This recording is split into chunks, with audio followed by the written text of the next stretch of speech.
We all have heard about the famous architect Tadao Ando in one way or another. But did you know that he was a professional boxer before becoming a world famous architect? There is a lot to learn from this legendary figure and how he became the world famous architect. Hey guys, so this is a series where we dive into the world of architects and their groundbreaking work. Because every masterpiece has a story and every story inspires.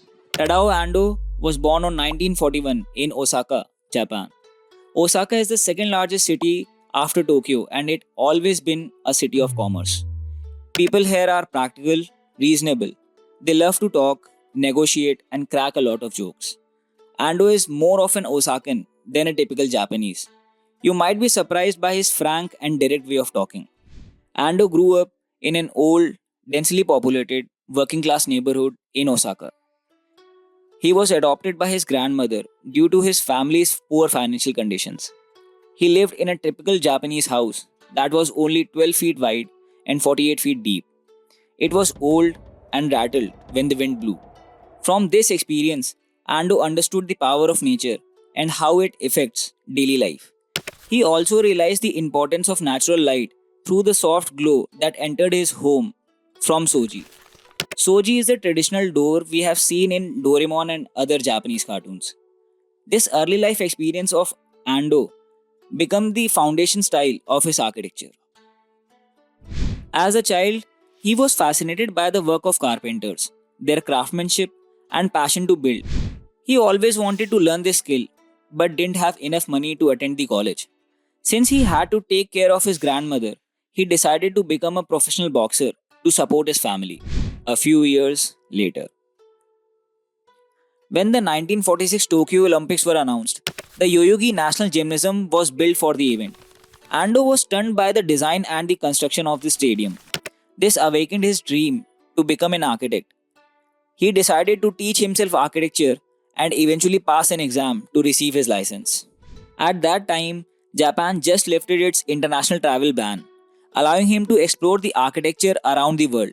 He spent 4 years traveling, documenting the architecture and local life in his sketchbook.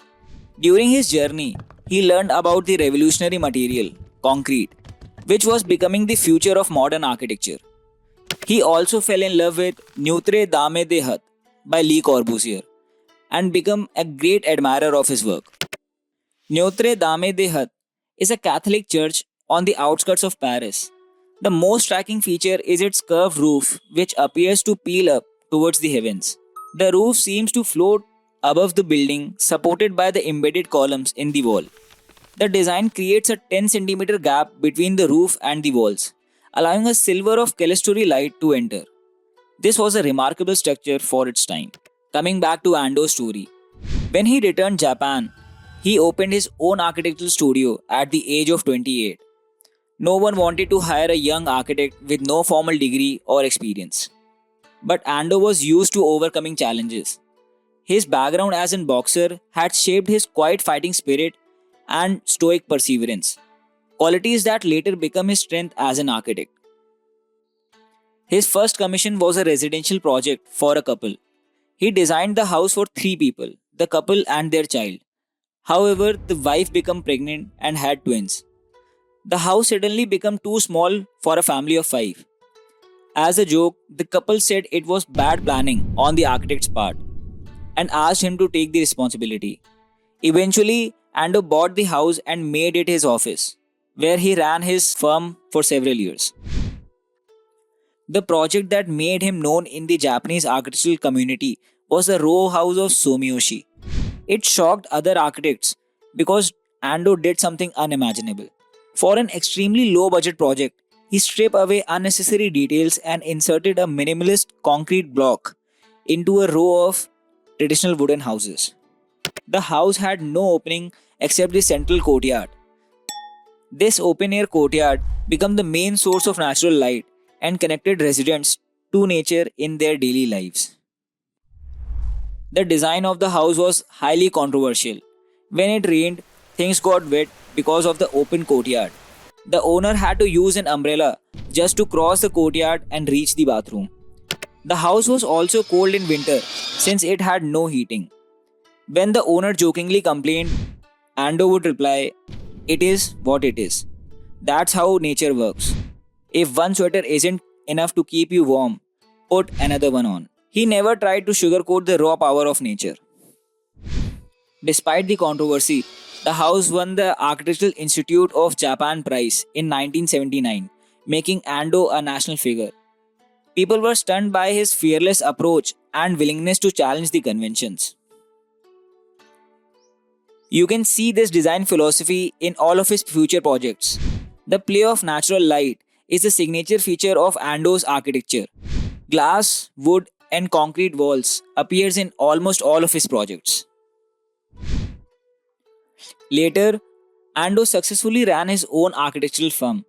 He believed that architecture is a war, and a war cannot be fought alone. He refers to his staff as a team of gorillas. He was a strong leader who demanded both physiological and psychological endurance from his team members. However, he deeply respected his colleagues and acknowledged their hard work. He always felt sorry when someone had to work extra hours.